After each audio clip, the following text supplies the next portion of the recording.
नाही, आज मुंबई महानगरपालिकेच्या सभागृहात पाळीव प्राण्यांच्या संदर्भात मी एक ठरावाची सूचना मांडली की मुंबई महानगरपालिका हे आंतरराष्ट्रीय पातळीवर ओळखलं जाणारं हे शहर आहे आणि त्यामध्ये जो DCPR आपला जो भावी विकासासाठी बनतो त्यामध्ये कुठेही पाळीव प्राण्यांसाठी सध्याच्या RG प्लॉटवरती उद्यानं झाली पाहिजेत अशा प्रकारचा कोणताही नियम नाही.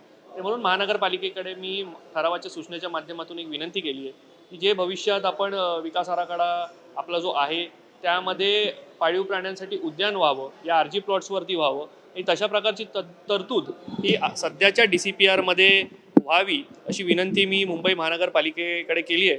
कारण जर आज आपण पाहायला गेलो तर जवळपास मुंबई शहरामध्ये 1 लाखपेक्षा जास्त रजिस्टर्ड पाळीव प्राणी आहेत किंवा त्यापेक्षा जास्त देखील असतील आणि म्हणून अशा पाळीव प्राण्यांना फिरण्यासाठी मुंबई शहरामध्ये चांगली उद्यानं ही मुंबई महानगरपालिकेनं निर्माण केली पाहिजेत आणि त्याचा फायदा हा आपल्या मुंबईमध्ये राहणाऱ्या पाळीव प्राण्यांना झाला पाहिजे.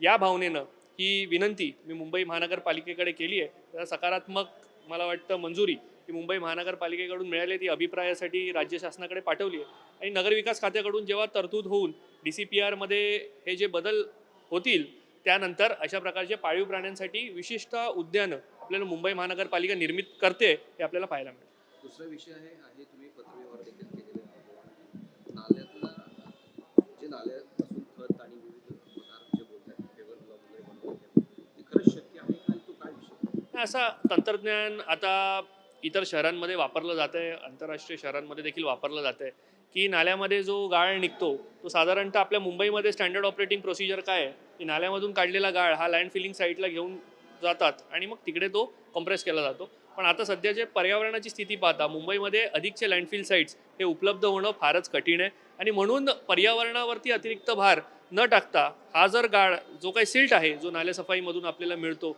जो सेवरेज ऑपरेशनमधून मिळणारा स्लज आहे त्याचं रूपांतर जर आपण ब्रिक्स, पेवर ब्लॉक्स, ब्रिकेट्समध्ये करू शकलो आणि त्यातून एक नवीन उत्पन्नाचा स्रोत हे आपण मुंबई महानगरपालिकेसाठी तयार करू शकलो तर त्याचा विचार मुंबई महानगरपालिकेनं केला पाहिजे. निश्चितपणाने जर आपण ही मोहीम ही मुंबई महानगरपालिकेमध्ये राबवली तर कार्बन क्रेडिट्स म्हणजे आंतरराष्ट्रीय दर्जावरती ओळखले जाणारे कार्बन क्रेडिट्स हे मुंबई महानगरपालिकेला मिळतील आणि त्याचा भविष्यात फायदा हा मुंबई महानगरपालिकेला होईल आणि म्हणून असं तंत्रज्ञान वापरून या सर्व सिल्टचा रूपांतर आपण ब्रिक्स, ब्रिकेट्स यामध्ये करावा ही विनंती मी महानगरपालिकेला. दिल्लीमध्ये विद्यार्थ्यांचं आंदोलन होतं, सत्ताधाऱ्यांनी पोलिसांनी विद्यार्थ्यांना लाठीचार्ज केला.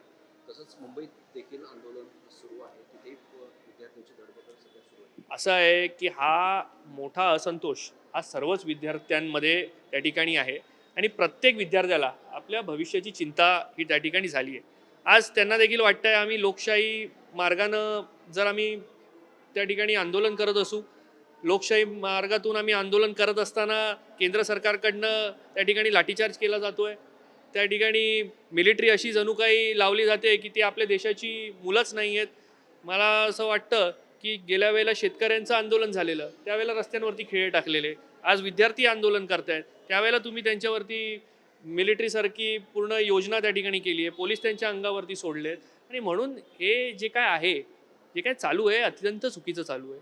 ही जी विद्यार्थी आहेत हे आपलं देशाचं भविष्य आहे आणि म्हणून जर ते त्यांच्या भविष्यासाठी भांडत असतील, जर त्यांनी काय मागितलं आहे, त्यांनी फक्त धर्मेंद्र प्रधानांचा राजीनामा मागितला आहे. ते काय असं फारसं असं काय मोठं मागतायत, ते पण काय मागतायत नीट परीक्षेमध्ये जे काय पेपर फुटला त्यासाठी मागतायत. योग्यच मागणी आहे, रास्त मागणी आहे. कारण हे जे काय प्रकार आहे हे जे काय पहिल्यांदा नाही झालंय, बऱ्याच वेळेला नीटचे पेपर फुटलेत आणि एवढ्या वेळ जर नीटचे पेपर फुटत असतील, विद्यार्थी जर आत्महत्या करत असतील तर या सगळ्यांची जबाबदारी स्वीकारून धर्मेंद्र प्रधानांनी राजीनामा दिला पाहिजे. ही मागणी विद्यार्थी करतायत.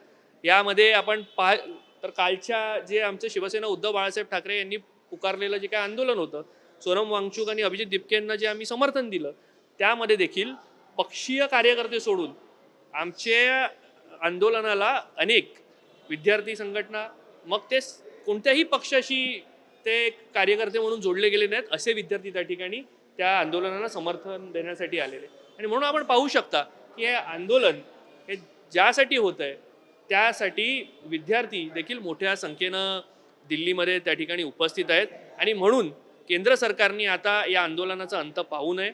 आपल्या विद्यार्थ्यांना आमच्या देशाच्या भविष्यांवर अशा प्रकारची कारवाई करू नये आणि त्यांची जी मागणी आहे ती मान्य करावी आणि देशाच्या शिक्षणासाठी, देशाच्या भविष्यासाठी एक चांगला निर्णय या केंद्र सरकारने घ्यावा ही मी विनंती करतो.